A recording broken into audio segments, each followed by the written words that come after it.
The monk is the new class you can play in Mists of Pandaria. And in this video I will cover the different specializations you can level up as, some of the important spells, but also what makes this class a lot of fun to play in this upcoming expansion. And in the future I will also release a part 2 that is going to be way more detailed when it comes to leveling, but also what you need to do at max level. So yeah, it's pretty common that you might choose to level up a Pandarian when you're going to level up the monk. But you can also level up as many other races beside Walken and Goblin. When it comes to the equipment, you're going to focus on getting staffs, fist weapons, one-hand axes, maces, swords, and offhands for healers, and the armor you'll be using is going to be leather.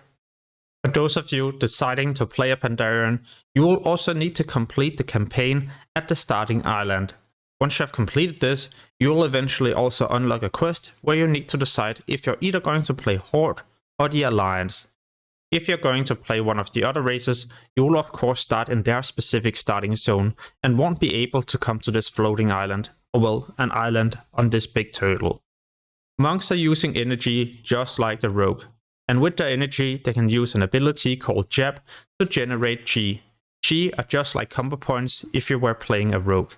And with their chi, they can use powerful abilities to either deal a lot of damage, or as a healer, be doing more powerful heals. In the beginning, it's basically just doing these rotations over and over, but at least you're getting a fun spell at level 5 called Roll, and this you can use to roll for a short distance, and you can do this 2 times in a row. A big downside to low level monks is definitely that you don't have any healing abilities.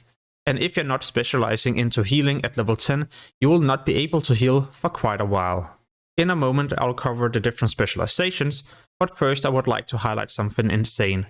When you reach level 20, 30, 40 and so on, you will be given a quest. And this quest will not only grant you a bit of experience, a rare item, but also a 2 hours buff. This buff will increase the experience gained from quest and killing enemies. It lasts for 2 hours and persists through death. What's even more insane is that you can also pick up a daily quest, and this daily quest will also provide you with a 2 hours buff. For those of you wondering, you complete this quest by defeating one of the nearby monk masters. Next up, the different specializations that unlocks at level 10.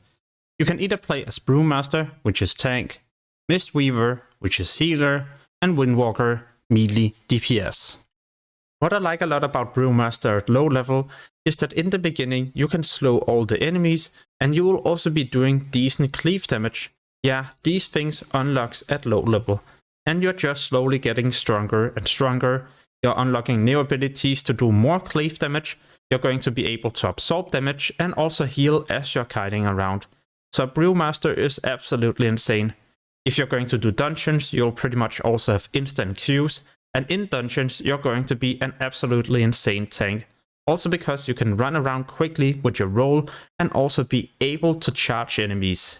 So these things combined together makes you able to level up super quickly. And the moment you reach max level, don't worry, you can easily tank heroics and eventually also raids. With this being said, don't worry, the other 2 specializations are also fairly decent for leveling up. Mistweaver, yeah, this is where you're going to be healing, and you'll probably most of the time just be doing dungeons, as it's going to be such a quick way to level up.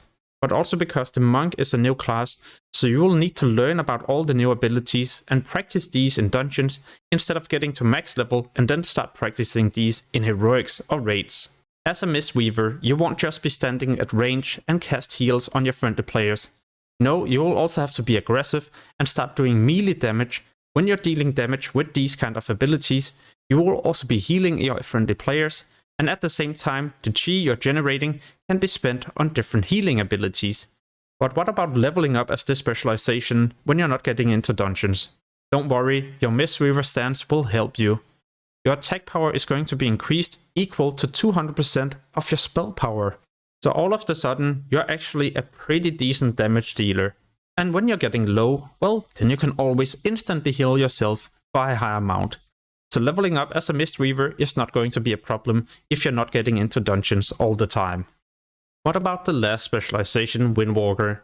You're going to be absolutely insane when it's going to be against one creature, but you can still manage to take 2 or 3 creatures down at the same time. But don't expect to be able to pull 5 to 10 enemies, as this would require you to specialize into Brewmaster.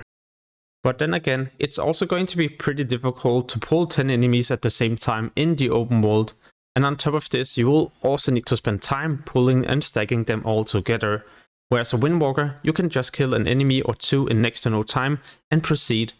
So it's honestly not going to be super slow leveling, definitely not. I believe one of the biggest downsides to Windwalker is that if you would like to dungeon farm, well then you're going to assign as a DPS, so the queue time is going to be longer, unless you're of course joining a pre-made group. But many pre-made groups would much rather like you as a tank or healer, because as a DPS, well then there's many other classes that will simply outperform you when it comes to doing cleave or AoE damage. What about leveling up this class on a PvP server? Well, in a 1 vs 1 situation against someone close to your own level, then you don't really have to worry that much. You're pretty much going to be able to outperform the damage. You have amazing healing and absorb effects, you can kite them within next to no time, and even get away from a sticky situation. So if you like to PvP, then you should also be looking forward to play this class. Also at max level, because they are absolutely insane, not only in arenas, but also as a flag carrier, or well, an orb carrier in the new battleground introduced in Mists of Pandaria.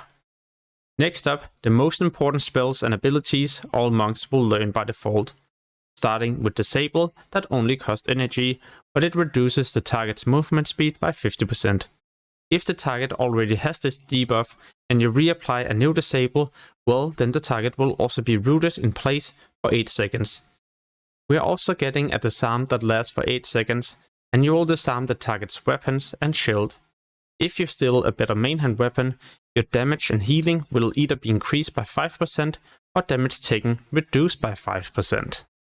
Paralyze is an instant CC that will incapacitate a target for up to 40 seconds in a PvE situation, but if the target takes any damage, the CC will also immediately be broken. If you use the CC from behind, the duration is increased by 50%. Monks can also convert their energy into healing sphere. You can have a total of 3 of these at the same time, and you can place them at any given location. For example, in a PvE situation, if you know you have to go to a specific location anytime soon, or if you're running away from a creature that is about to kill you, or maybe even another player. Earlier in the video, I already mentioned roll, but yeah, you will be rolling forward.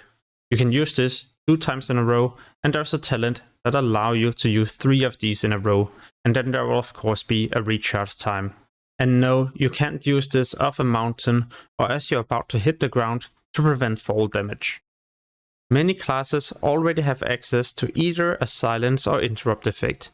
Monks will also be getting an interrupt that will prevent any spells in that school from being casted for the next 4 seconds.